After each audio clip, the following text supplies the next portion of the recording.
Takeoff might seem very simple to most people, but we cannot neglect the fact that not only a few cases of accidents happen during takeoff, as it is one of the most crucial part during flying. Now, the question is how to actually conduct a safe takeoff, especially for you, student pilot who wants to conduct solo anytime soon. No one can answer that better than an FAA Gold Seal CFI plus an alumni from the National Transportation Safety Board. With me, Hara, and this is Pilotcast.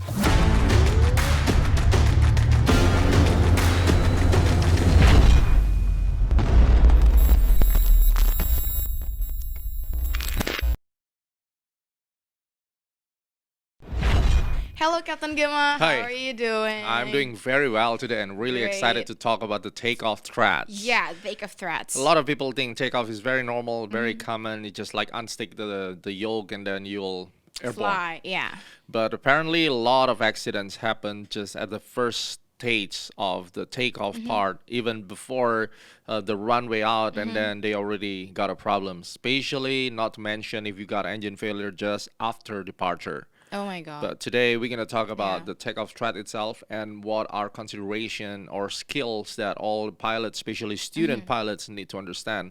I bet when I was a private pilot, I don't even think about that either until Yeah. I became alumni of the NTSB for especially for aircraft accident investigation part. Then I learned a lot about the risk on each segment in aviation. Then I start thinking how if I train my students or my students solo or even myself. I flew a lot of airplanes now from single engine piston to turbojet, as big as 737. So a lot of different technique on the takeoff. But today I'm gonna drag you back to the basic, what the FAA wants you to know, and then how you keep improving your flying skills. Especially like you're a ground instructor now. You should teach your student well how to mitigate the risk on the takeoff. Yeah. It's not about the engine failure, even when the engine is completely good. But we, as a pilot, most of the time, we do a lot of mistakes. We fly the airplane improperly, and then finally it leads into an accident. Yeah. Okay. So there's a video that I really want everybody here to look at it. Okay. This is a Cessna 152. Today we don't talk about the early analysis. Normally, the AOPA Safety Institute, they will create the video of like early analysis before the analysis, NTSB. But at least it's very good to talk about it, and we feel so sorry and then so sad. I heard that the pilot is just only got like serious injuries. It's not a fatal He's injuries, not a fatal, right? yeah.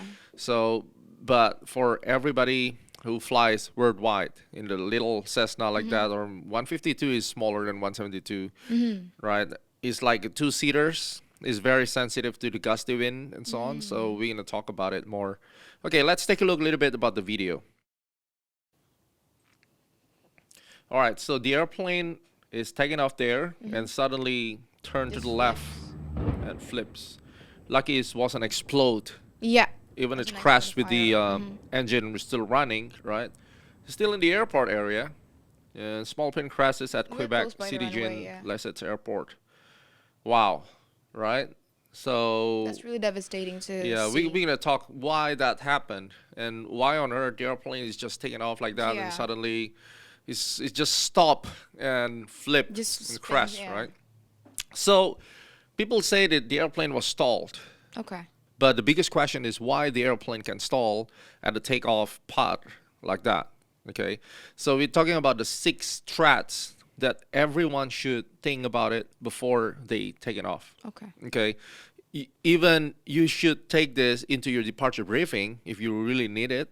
Okay, and that's all about the pilot cast today. So let's get started. Okay, during the takeoff, I really recommend all the pilots to read about all the takeoff procedures in the airplane flying handbook Okay. by the FAA. Well, let's take a look to the airplane flying handbook. Since a good takeoff depends on the proper takeoff attitude. So the attitude is the key.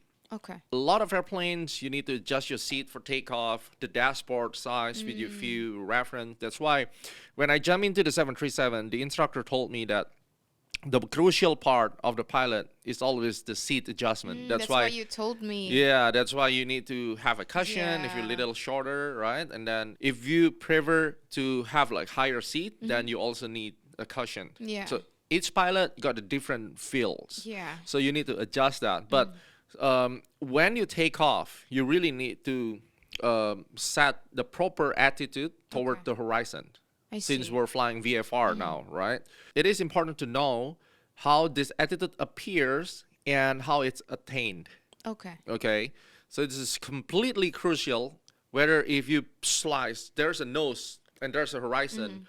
If you fly Piper Arrow, maybe you want to slice the nose part, the cowling. There's a little higher cowling for the propeller. Yeah. You want to slice it, the nose with the horizon. So that's a proper VFR takeoff attitude.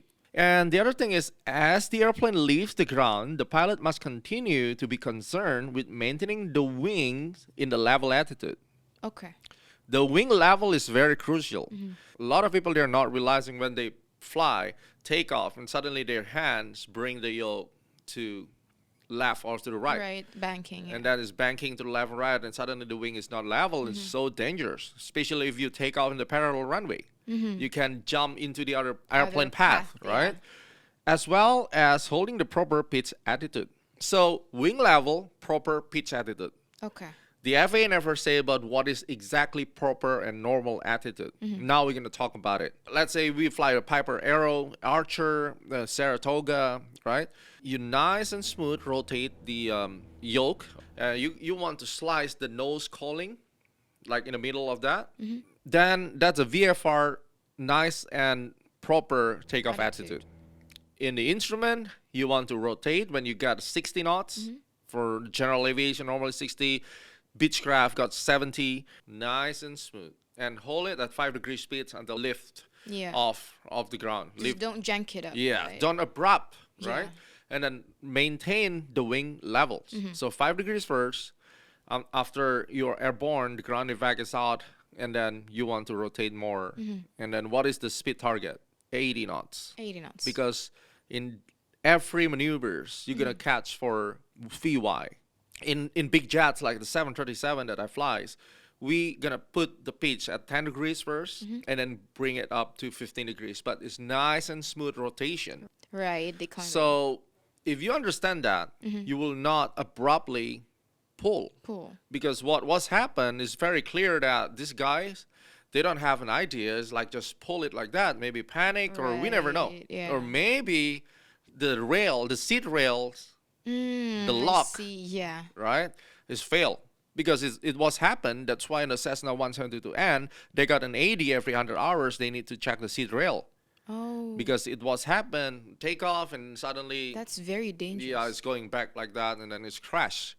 You know? That's very dangerous. Yeah, it's very, very dangerous. think That's about why it. you need to check everything, like the seat rail, seat adjustment, and then when you take off, make sure you're really firm to hold the yoke, and then rotate it slowly and smooth. Right. Okay, yeah. so that's the takeoff attitude that the FAA really wants you to know. There's 6 items here for the threats. Number 1 is drift due to torque. A lot of people, they don't put this into consideration. You know, single engine airplane, you got a Newton third law, the torque effect. The propeller moves to the right from the cockpit, and then it gives you left turning torque, tendency, right? yeah. That's why during the takeoff, starting from you open the power, you need to open the power slowly and smooth. You don't push it like that. You put like 50%, check, While seeing the engine instruments. and all that. instrument, Yeah. everything stabilized. There's no rough engine. You put another one. Even if the airplane needs to roll, especially when you have a long runway, Yeah. just be it. Nice and smooth, 50%, everything smooth, and put it all. 100%. Yeah. Then you're gonna say set, takeoff power set. When it's roll, you know why I asked you to put it slow? Because I want you to synchronize between your hand and your right foot. Okay? So you're gonna put 50%, and then you push the right rudder, Right rudder, like yeah. half, and then add more power and put more right rudder just to make sure the nose, left-turning okay, the tendency. nose is straight to compensate the left turning tendency. So Yeah. that's the first thing, because a lot of people, they don't realize student pilot did drift out of the runway Yeah. because of that.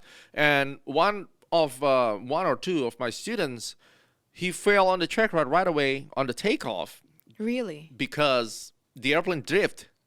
I see. And the examiner wasn't like that. And then that's it. Yeah. Because you need to maintain center line during the takeoff, compensate the left turning tendencies yeah. with the right rudder. So abrupt throttle is not good, and less right rudder is another threat. It's a Okay. drifting during ground roll. Right. Number two, the wind shear effect or wake turbulence, including gusty wind.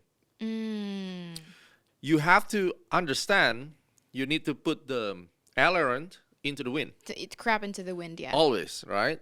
And normally the tower will say caution wake turbulence for the departing Gulfstream, Boeing, Yeah. or whatever. Then you have to put into consideration how to take off to avoid the wake turbulence. So let's say the jet just took off before you. What is the best strategy to take off? It's before their rotation. Yeah, the rotation point. You need to lift up before that. If you lift up after that, the wake turbulence from the vortex of the affect airplane you. will affect you and could slam you down, especially when you fly the 152. Understanding about the wind shear, if you got a low level wind shear advisory is active, you should know that you have to take off is slightly more speed than a normal, especially when you got a gusty wind as well. So normally you take off about 60, but if you flying the gusty wind, okay, maybe 15 gusty to 28, so you can rotate about 65 to 70. I see. More speed, you get more authority on your rudder, on your flight control. So that's what the FAA said as well. So you have always be aware whenever there's a wake turbulence, you need to expedite the takeoff rotation before the rotation point, the bigger airplane. And if you got a gusty wind and the wind shear, you need to add a little bit more speed, like 5 to 10 knots maximum. Then you take off to give you more authority on your flight control. Like more controllability Correct. for the airplane. More controllability. And then the third one, the threat is always too much back pressure. Yeah. We the talked pitch about drop. it before. Just as a recap, I need you to rotate nice and smooth 1 degrees per second, bring it to 5 degrees pitch, and after you smoothly leave the ground in about 100 feet, just bring back pressure more, okay? Slice the nose to the horizon, or if you're flying IFR, make it from 5 degrees to 8 degrees. 8 degrees. Okay, and aim for VY. That's why you have to understand what is your VY, because the VY is the first speed target that you want to fly. So take off 60 knot and then you rotate. Okay, nice and smooth, 1 degrees per second, 1,000, 2, 1,000, 3, 1,000. Stop there. Okay, aim about 5 degrees pitch, 100 feet. Then you can Aim go for up the to VY. about 80. The power must be maximum. You don't touch the power. Yeah. So the power reduction will be at least after 4 to 500 feet AGL. Okay. I normally use 400 feet AGL for the twin. It's depend on the situation. If the weather pretty hot, less performance, I'm only doing the thrust reduction after 1,000 feet. Okay. If I'm flying in the winter, the density is thick and I have no like overload condition, I'm gonna reduce it after 400 feet AGL. So the FAA always say in the airplane flying handbook, 500 feet above ground level, you can reduce the takeoff power. Okay. Okay, so do not apply too much back pressure. Remember, 5 degrees, 8 degrees IFR. In the VFR, I recommend you nice and smooth 3 degrees per second. After 100 feet, then you climb to VY. Even though in the IFR, you also fly VY, the same. And number 4 is lack of awareness on the CGs. So let's imagine if you load all the baggage, load all the Like bags heavily in on the back, and then the CG will move aft. Yeah, aft. Right? What happened if the CG move aft or too much CG on the aft? It will be hard to control. Okay, you got less stability. Yeah. Okay, Less stability. less pitch stability because it's hard to recover from the stall. So that's Yeah. the main point. Your stall speed, will be lower, of course, which is good. The cruise speed will be higher, but it's hard to recover from the stall. Because Okay. it's heavy on the back. Because yeah. you're heavy on the back. That's why you need to know when you fly what is your CG location. You have to aware, okay, my CG is mostly in the back. If the CG are already there, you don't want to give more back pressure. It's gonna Right. stall the airplane right Yeah. away, right? And then when the airplane stall, it's really hard to recover because you got more FCGs. So a lot of people they don't realize about where's the CG location. I see. That's the fourth. And the fifth one, wing not level. The one you Okay. mentioned about the banking. Yeah, wing has to be level. Can you imagine if you put a brake pressure and then the airplane stall You can get into spin if and you the have wing the is wing not not level. So it's like combined catastrophic situation. Yeah. You're taking off with the maximum takeoff weight and your CG is all the way to the aft because you did not realize you put everything in the back, right? And then you got a wind shear. You got a gusty wind. Oh my god. You're taking off, right? And then you're not considering about back pressure. You're too much back pressure, and you forgot about the CGs, and you panic because of the wake turbulence or wind shear. What happened? Normally, you're over control Yeah. the yoke, and then the airplane stumble around like that, and you put a back pressure more. The airplane is Yeah. not level, so you got stall first, and then one of the wing is taller than the other. Yeah. What Stall happened? more. Spin. So that's most likely happen. Yeah. You take it off for any reason. You put more back pressure Too than much back pressure. too yeah. much back pressure, and then the wing is not level. Then Yeah. you start turning, not recoverable, and then you come into spin and crash. You see. That's the worst possible. That's why the FAA scenario. said you have to maintain proper attitude, which is back pressure should be adequate. It's like proper attitude, and wing has to be level. Okay. And the other part is the high density altitude takeoff. A lot of Okay. people, when they fly, they don't understand when they fly like 4,000 feet, 5,000 feet elevation, what they have to do. They have to take off with less mixture, lean mixture. Yeah. They don't put it on the maximum mixture, like full reach mixture, okay? Because they don't have energy.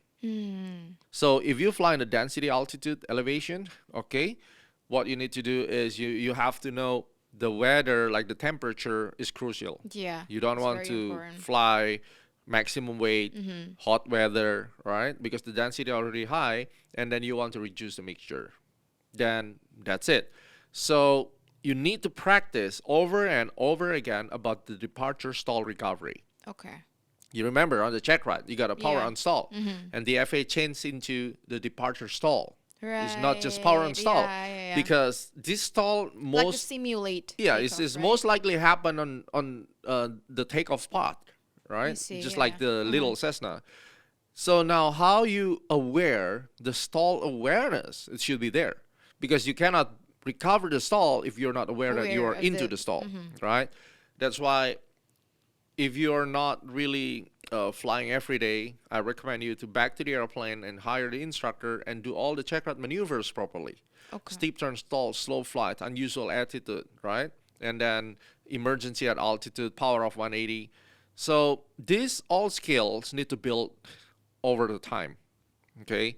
Especially you're a brand new pilot. When you come back to the airplane, just make sure that you practice all the check route Yeah, maneuvers, refresh which again. is ACS standard. Departure stall recovery is really important because it started with nose high. I mean, like you drain the speed into 65 or 70 to simulate departure. Yeah. And then you put a power, maybe not maximum, it's about At the rotation speed. 2,000 RPM just to simulate that. And then you start pulling back pressure, back pressure. What is the completion standard is the examiner is always looking to your headings, plus minus Right. 10. So why is that? Because they want you to take off level. So if you demonstrate the departure stall and your heading deviate more than 10, you fail right away. Though, because that's to avoid the one you mentioned, Correct. about wing level. Yeah, the wing level. Right, That's why you okay. need to maintain positive Oh, control, it makes sense now. proper pitch, nice and smooth, pull it, right? And then the heading should be there. Mm. So when you hear the first indicator of stall warning. warning, right? Stall warning is not stall, it's about 10 knots into the real stall. Yeah. Then the recover is what? It's not down, just reduce the nose. Because how to recover from the stall? Just reduce the angle of attack, because that's the main reason for the stall is exceeding the critical angle of attack, not yeah. about the speed. Just put the nose down, okay? Okay. Just a little bit nose down, and then that's it. The stall is gone, and then you gain back the authority of your elevator, okay? I see. So that's what we call about the departure stall recovery. Then the heading should be plus minus 10, which is your rudder should be there. You need to maintain your rudder whenever you set your pitch high. I So see. it's like become one with your body. When you take off, when you climb, your right rudder should be on, whenever your hand move backward like that. Okay. So keep the heading plus minus 10. Make sure how to recover from the stall. You don't have to do anything, just reduce the nose. Like the pilot, they even not realize that they're stalled. That's why that's happening. And it keeps on like flipping all Correct. that. Yeah. If they realize, then what they can do is put the nose down, a little bit shallow on the climb, gain the speed back. The elevator got a more authority, and everything is good. Right. The lack of awareness plus the panic. That's Correct. catastrophic. That's why we need to brief before the departure. You need to brief what kind of takeoff, what is our rotation speed, and then what is the What speed. happened if engine failure? And all Yeah, of that? what is the pitch, right? And then if we have engine failure, what we're gonna do? And whether we land back to the airport or if we're taking off but it's not stable. Runway is still there. We're gonna talk about rejected takeoff because the rejected takeoff is not just before you leave the ground. I see. Even if you leave the ground but you got unstable situation, you get chop the power and land back. We call that a rejected takeoff. Okay. Okay, you don't have to force yourself to continue takeoff with the unstable situation. Right. Yeah. Okay. Because the final authority is yours. You're the pilot You in have to command. fill the airplane. If you not feel comfortable, even though you just climb about 50 feet, abort the takeoff, cut the power, and land back. Conduct That's a why safe when you do the flight planning, normally the performance, people just think, oh, I'm going to do this just for check, not to satisfy the examiner. So Yeah. that's not the point. All of the numbers for ground roll. And Yeah, that the point is you have to know what is my ground roll, whether I will take like 1/3 of the runway, then I can leave the ground, or in this airport I need to take like 50% of the runway. After that, I can leave the ground. So that's matter. Yeah. If you know that I'm gonna take like 1/3 of the runway, then I have some runway available just in case I have to do rejected takeoff Yeah. after I leave the ground. You know. Yeah. So Alternative plan. that's all on the pre-flight planning procedures, and as a good pilot and a safe pilot, we always want to take this into our consideration. Yeah. All I right, see it so now. that's all. That's a takeoff threat, and hopefully this little podcast can help to increase all the GA pilot worldwide safety, and flying is more fun, but we really hope that everybody keeps study and then think about the risk of our flying. Right, yeah. That's all, guys. Now you know that takeoff is not only about 1 or 2 points. It's involving many aspects that you need to pay attention, including the speeds of your aircraft, the airports, and all of your pre-flight planning. And we didn't mention about engine failure right after takeoff. Want to know more? Let's continue to our next pilot cast. See you.